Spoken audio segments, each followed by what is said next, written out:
Okay, perfect. So for week 6, our grammar point was verbs, specifically present tense.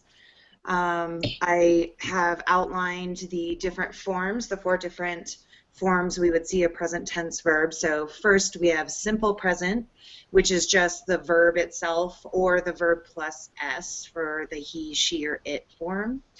Okay. So for example, Kaylin speaks S-P-E-A-K-S, I meant to italicize that, speaks, sorry, 6 languages. Some of the common ELL errors we might see here, they might add a form of be after the subject pronoun. So every day I am work here. Right.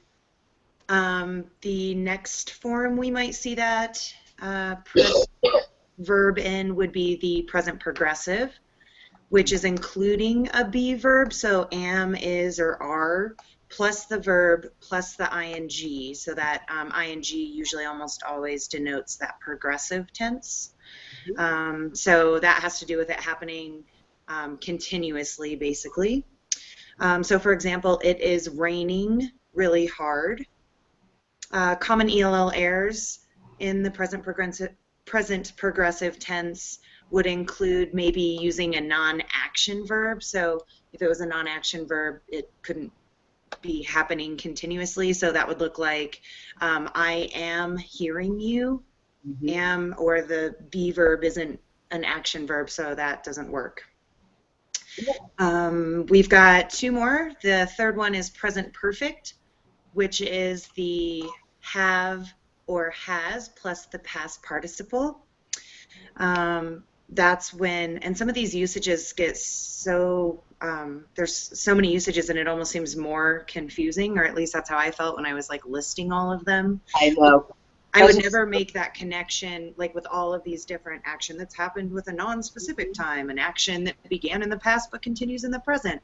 I mean, I guess in some senses it's helpful to have those usages, but I feel like that would just completely overwhelm a language learner, because I felt overwhelmed and I have a degree in English. So Yeah, I felt the same as I read through it. yeah. I have a question about present perfect really quick. That's which one we're on, right? Yeah.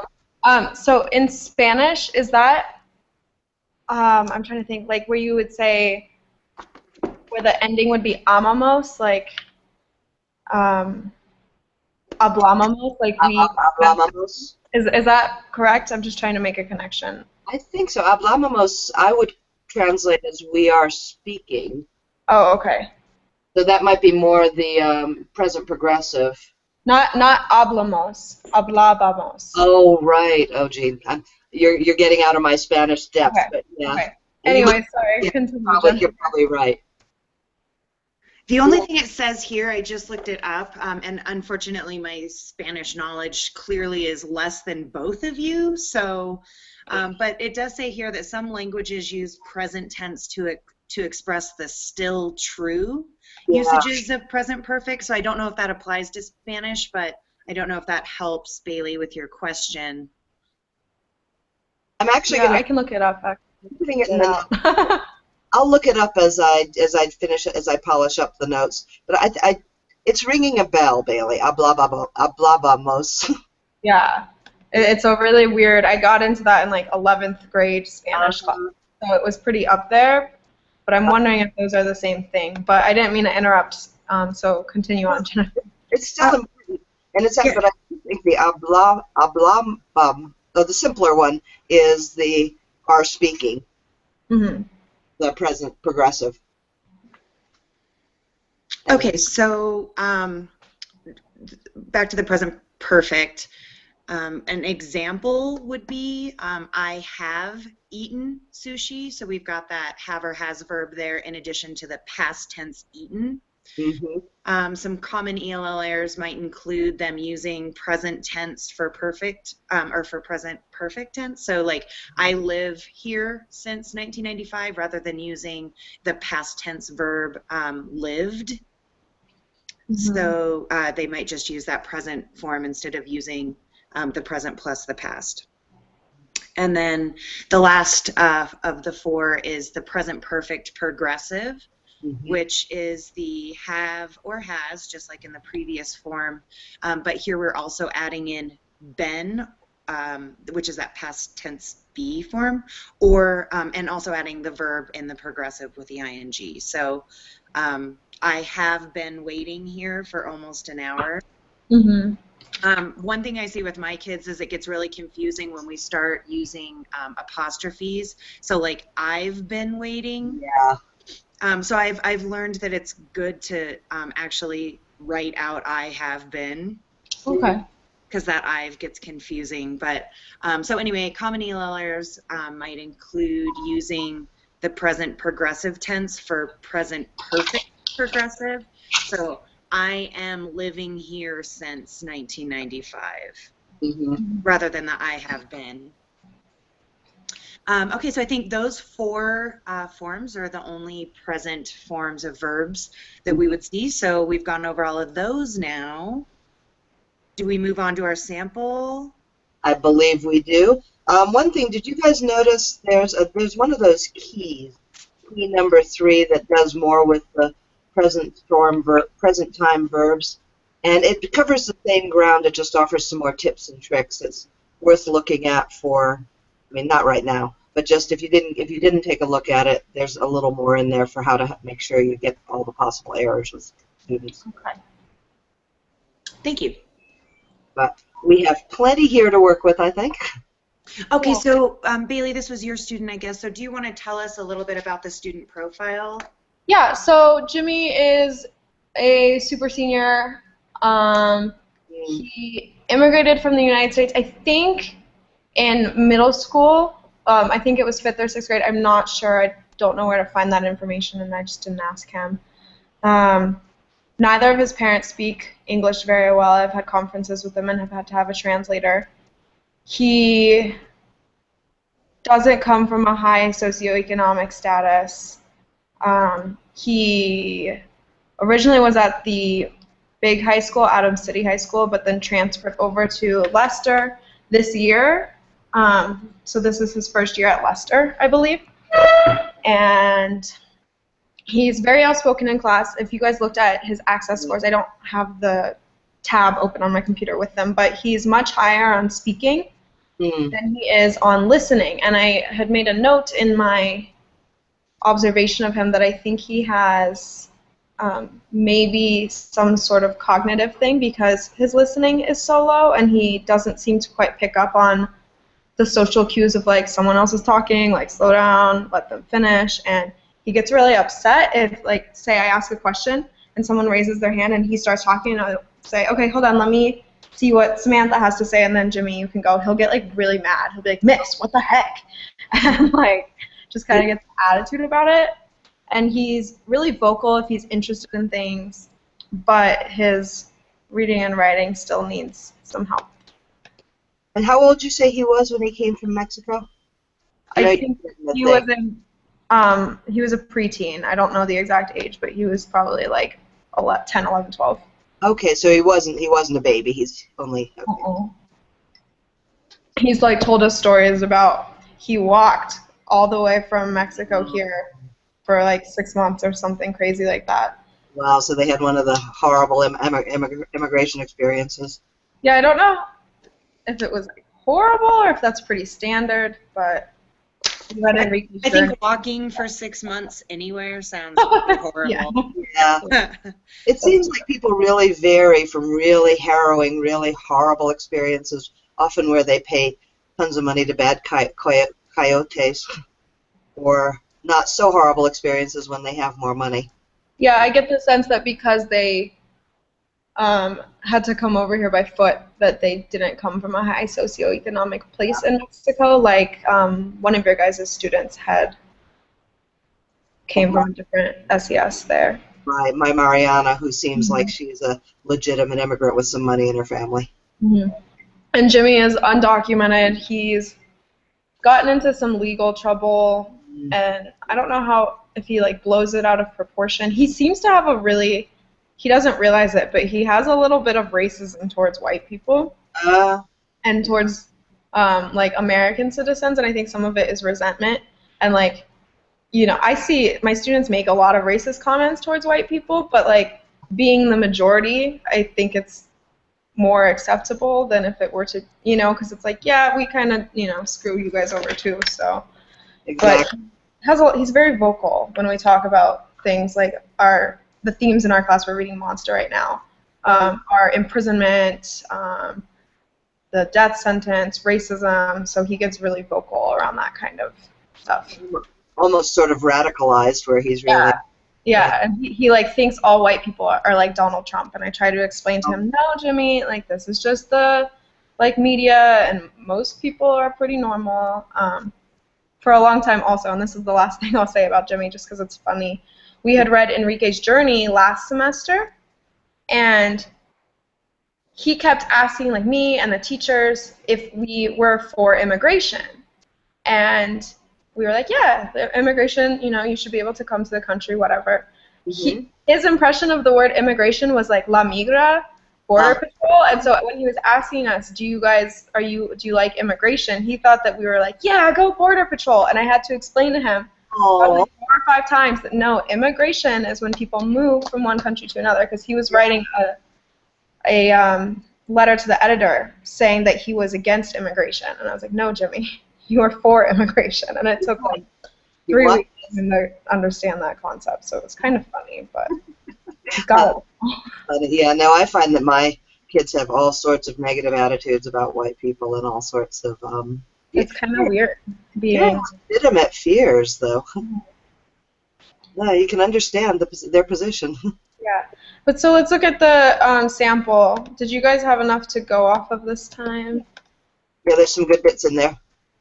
Yeah, do you want to look at the lined paper one first? Sure. The overall claim of the article? I printed them out, so. Okay, so about halfway down, right underneath the quote, it says, another effect that could have, I inserted the have myself, I'm sorry. Another effect that could occurred if a kid goes to jail, yeah, is having a better chance of going back to jail. Yeah. Okay. It's a little hard to read because it's kind of like I don't know if it's just the way I printed it, but that's what it says, yeah. Okay, just making sure I got it right. That's certainly a good verb example. Yeah, there's a bunch of things. Yeah, we're missing that have up at the top, but as far as the present verb tense goes, there's a good usage there of that present progressive is having. We've got the present tense verb plus the ing verb. Which one are you looking at now, not the could occurred? Yeah, the one right underneath it. Jail is having. Okay, there, to jail. Student or kid who goes to jail is having a better chance of going back to jail. So there he's talking about the recidivism rate. Right. Is having a bad idea because they'll go back to, yeah. But that first one, the could occurred, was an interesting one. Yeah. What do you think he was trying to, the proper thing he was trying to express there?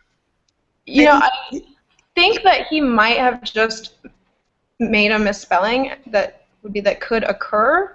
Oh, okay. Or it could be could have occurred, but either way, there's still a little bit of tense back and forth there, and it's a little passive voice, which isn't, he could say another effect, or another effect that can occur. Right, because I'm wondering if he probably wasn't reaching for could have occurred, because I find that they just don't think passive voice very often. That's true. But he could have just meant could occur. Yeah. Or another effect that occurred, he also could have meant.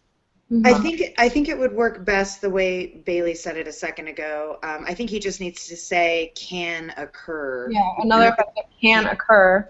There we go. Is if a student goes to jail, they have a better chance of, I don't know, maybe that's just a personal preference of how I would rewrite it. Well, I also like it because it gets it into the clean present tense, which I think is easier to talk about and make them comfortable with.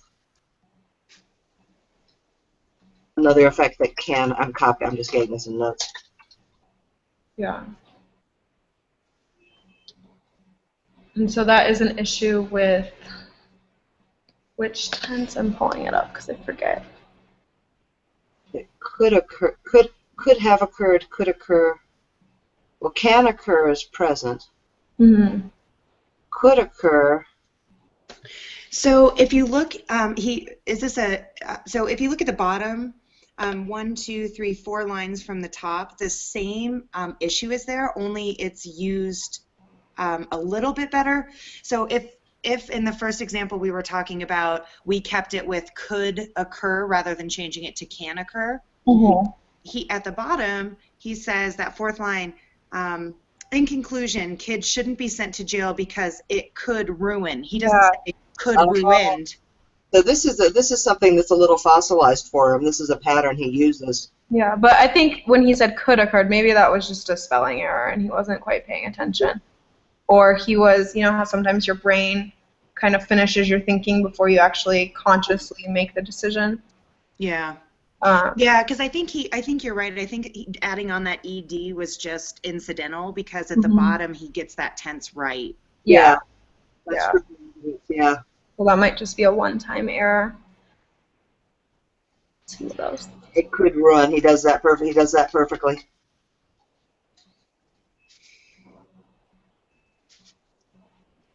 And it could occur increasement to crimes. That's great.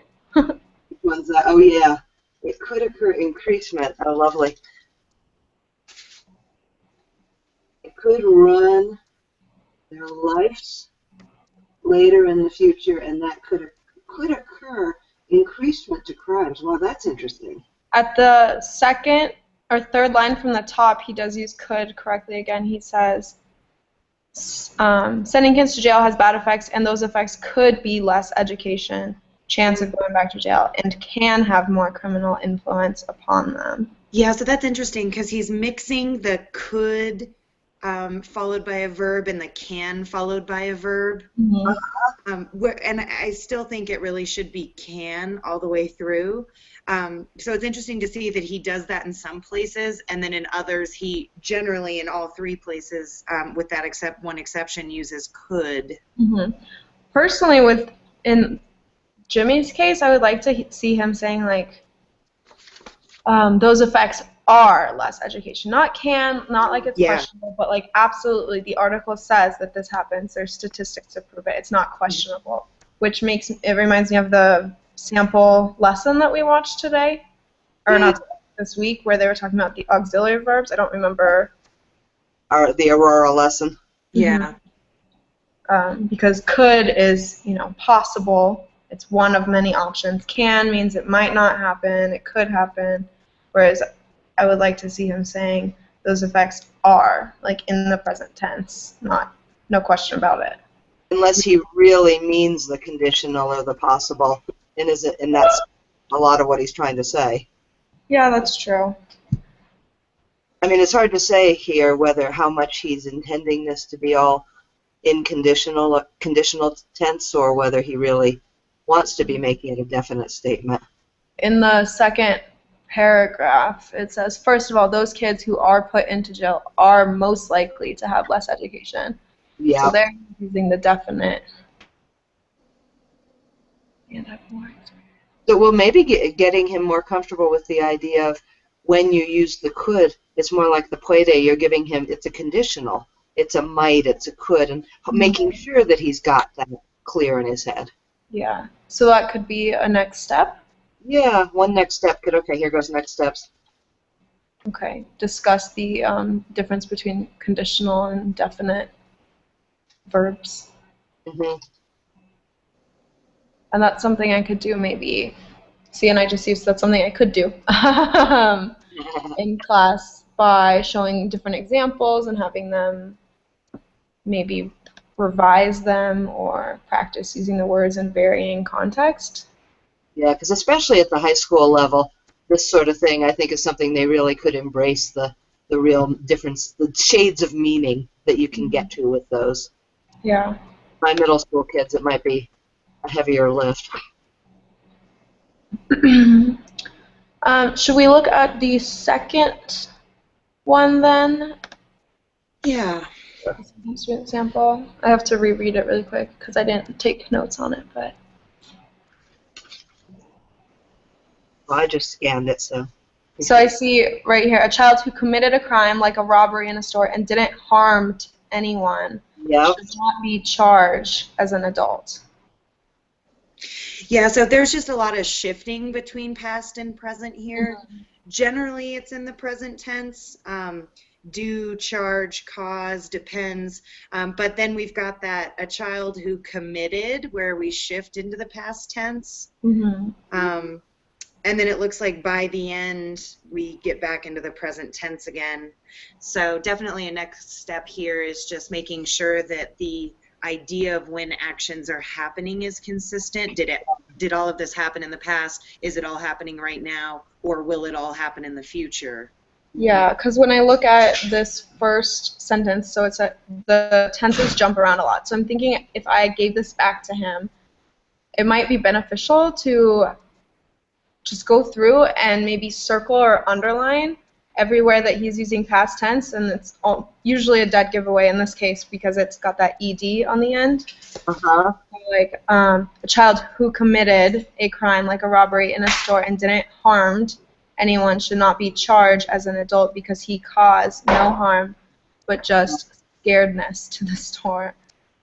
So I think I like the idea of underlining the verbs, but I feel like if you had a few minutes to just sit down with him and have him underline the verbs. Oh, that's what I meant. Oh, Yeah. yeah. Okay, maybe you said that. I'm sorry. But yeah, No, okay, probably. because I've done that before where I've kind of underlined all the verbs in a paragraph and I've told a kid to continue doing that, and then that doesn't seem easy. So I have learned that if I sit down and have them identify, because then I can reinforce what a verb even is, and we can start identifying those actions together, and then it seems like they can be a little bit more independent. But when I just tell them the verbs, they can't apply it even on the next paragraph. Yeah, and I think if he went through and physically did it, one, there's that kinesthetic thing of actually doing it. It's visual because, I'll give him a color or something. And then physically doing it himself and going out and identifying the issue as opposed to just looking at it and, throwing it away. Right. I've been doing a lot of that with my kids lately, having them actually circle nouns and underline verbs. And I'm finding it's really giving them a little more sense of what things are about when they're hard to read or hard to write. And actually another thing I do with verbs, because I find the same thing with time and verb and tense, is I have them draw a timeline and put where the different verbs are on the timeline. So if you try having him draw a timeline and say where each verb is in relation to the other. It gets complex. It's harder than it sounds. That's interesting. I wouldn't have thought of that. I think that could be cool. It would be cool to have a big one going across the front of your whiteboard or something. I did that in a previous class. I was really working on verb tenses at one point, and I had a classroom of my own, and I did it and had it across, and I was really showing them where each verb showed up as often as I remembered to. And it was a powerful tool when I got to it. That's cool. I like that idea. Anything else in that first one? I think if we look at this second prompt first and then summarize everything, I think we will be good to go. We're getting pretty close. Yeah. I think we've come up with some good stuff. And I think with this second passage, I just see, I know you mentioned with the last sample something about passive voice. We've got a lot of the to be stabbed going on here. So that passive voice is coming out a little bit. I see, or they are threatening. So he's got a good present progressive there that's working. Mm-hmm. Yeah. I like this one. Juveniles and juvenile hearings are heard by judges. Which one are you on now? The second one or the? Actually, don't worry about it. I think I just misread it. Oh, okay. Never mind. It would be interesting if he's managing to use passive voice intentionally, because that's a pretty advanced skill, actually. I doubt he is using Yeah. passive voice intentionally. They're heard by judges. Also do not have the right to. So it could be a useful teaching moment to point out to him that he's saying this in a really advanced way, the way he's saying it, and even asking him that, sort of praising him for it, but making sure, A, he knows about the advanced form, but B, he knows whether or not he's actually doing it. Would passive voice be considered an advanced form? Like, under what circumstances would you want to use passive voice? Usually in much more academic writing, so if you're getting them toward reading academic writing and writing academic style comfortably, there's a lot more passive voice there. Oh, okay. Usually, I strongly advise my kids against passive. Oh, exactly. But when we run into it a lot when we're giving them scientific readings and things for some of our research projects we have them on, and that's passive voice just tends to blow them out of the water. They don't know how to read it because they can't find the subject. They don't know what to He's do. using passive voice all the way through. I mean, even in this these last couple lines, like 4 or 5 lines down, or from the top, I mean, he says something juveniles, I can't read the next word. Hearings are heard by judges. Rather than having the judges doing the action, they're receiving the action. So it seems to be that passive voice construction seems to be pretty consistent for this student. Yeah. True. I'm just saying it's advanced more from when they try to read it, it's hard. And also, yeah, I discourage them to use it. I think active voice is always a better way to write. I think for this student, just making sure, reinforcing that that we generally like to have the subjects doing the action, not receiving the action. So this would be another one where you might be able to sit down and just say, what's the subject of this sentence? What's the object of this sentence? What's the verb doing?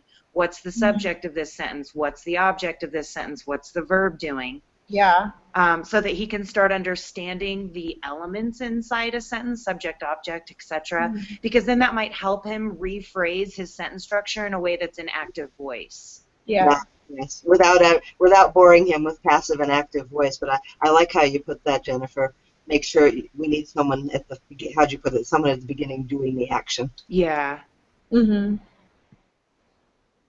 Other than that, though, I mean, I don't see any other screaming verb issues here aside from just that voice. Yeah.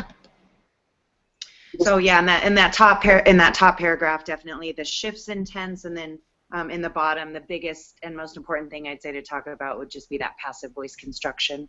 Yeah, and helping him get more control over whether he's using it or not. Mm-hmm. More self-awareness in his writing. Yeah. Yeah. Going right back, like Jennifer said, to the grammar, getting him in control of finding the subject and figuring out who's doing the action and what the action is. Yeah. I agree. Sounds good. Any other comments or additions? No, I think that does it for me. I've got some good notes, and these are some good suggestions, so I'll wrap this up, get your link, and post it. Okay, and then we will talk next Friday at 5 instead. Yep. Next Friday.